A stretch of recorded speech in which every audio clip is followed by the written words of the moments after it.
While some mid-cycle updates are nothing more than barely noticeable nips and tucks, the Nautilus overhaul is drastic, especially up front. Gone is the busy, split-wing grille of the old MKX, replaced by a single-frame chrome design that ties the Nautilus to its other Lincoln stablemates. This reasonably sized grille is in stark contrast to what BMW is doing with its steroid-infused kidney grilles or Lexus can't-miss spindle mugs. We wish more automakers would adopt this less is more ethos. Complemented by new wheel designs and a reworked front fascia, the result is a Nautilus that isn't wildly emotional or over-the-top in appearance, but a clean, classy crossover. It's quite attractive, especially in my test car's shade of Chroma Elite copper paint.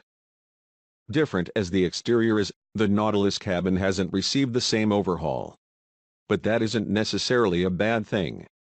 There are generous amounts of head and legroom for both front and rear passengers, and there's a sizable 37.2 cubic feet of cargo space in the trunk area, which grows to 68.8 with the back seats down.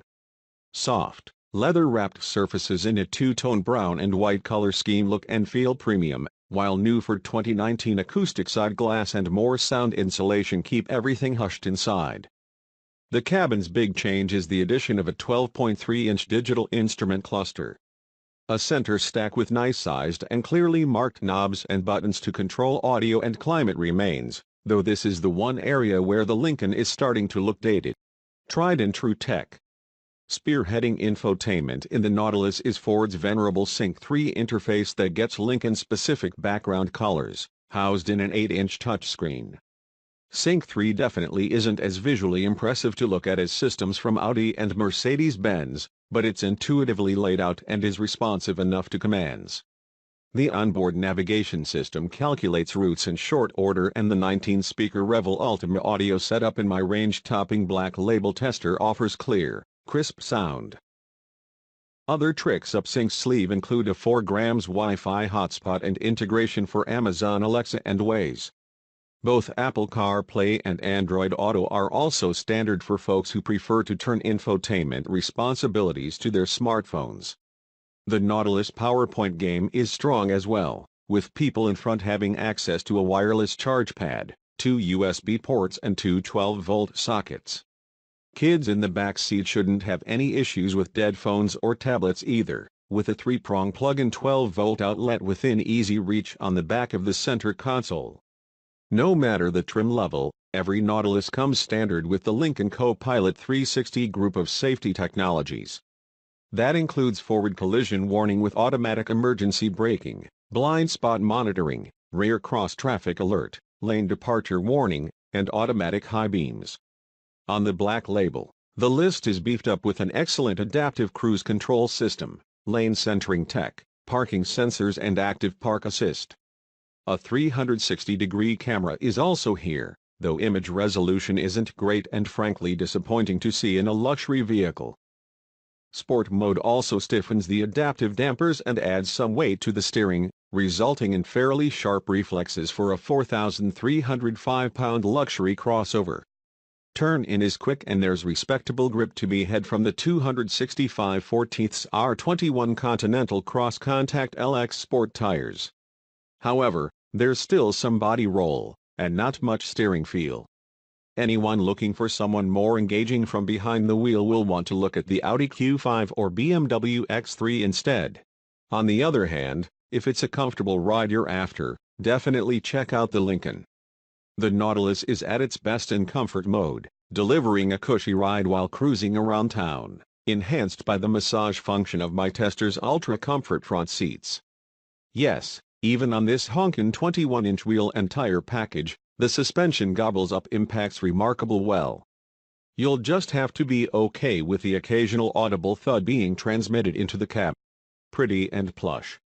With its base, 4-cylinder engine and front-wheel drive, the 2019 Lincoln Nautilus starts at $41,335, including $995 for destination.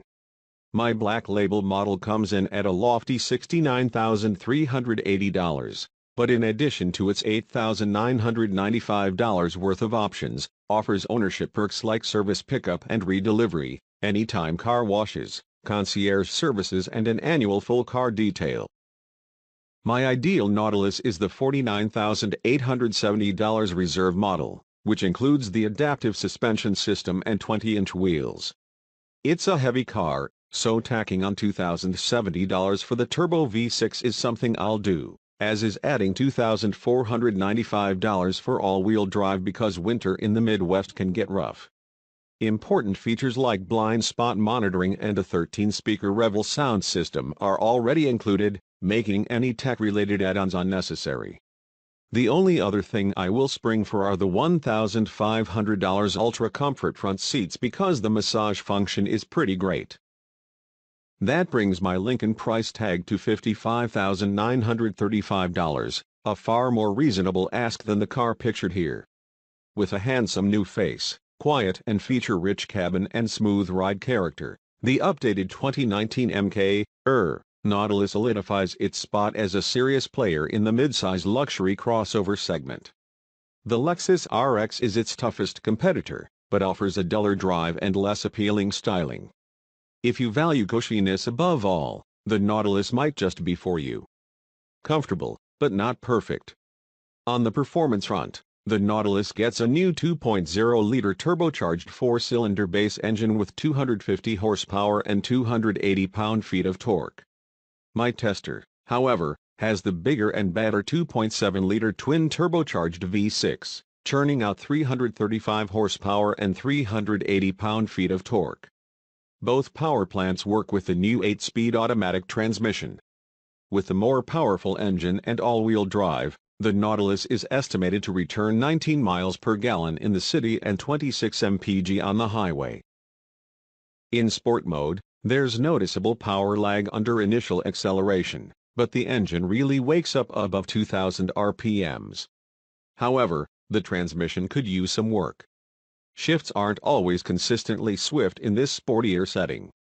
Putting the Nautilus into its normal mode smooths out gearbox behavior a bit, but there's still some noticeable wonkiness to this 8-speed unit.